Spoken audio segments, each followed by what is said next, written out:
subscribe and like the video. Yo, good day. Today is Thursday. So this is the last week for the trainees because they will be having their activar or examination assessment on Monday.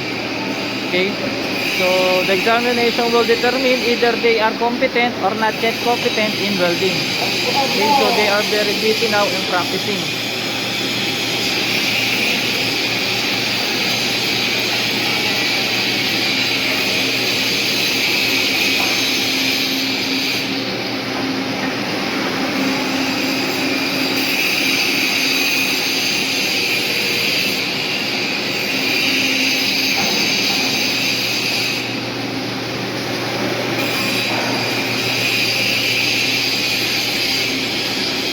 Okay, so this is the group 20. Let's check in the other side of the booth.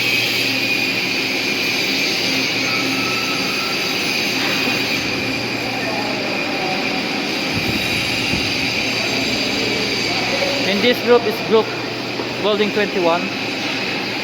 They will be having their exam or assessment also on Monday.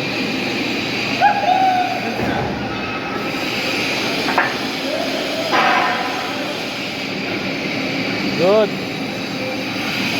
Very good. Good welding. Enta? Muhammad. Muhammad? Makenta? Good, very good. Inshallah. Santa Monday same, huh? Mia, very good.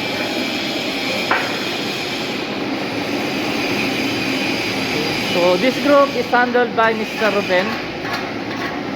You know, nasabi ko. This group is handled by Mr. Ruben. Inshallah. This is my training. Abdallah Butahir. Is he good? Yes, very good.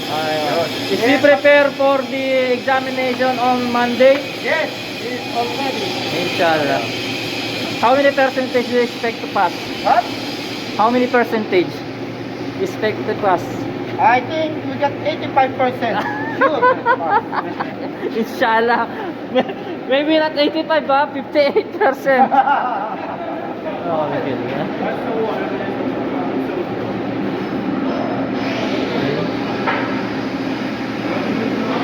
So that's it for now. Thank you.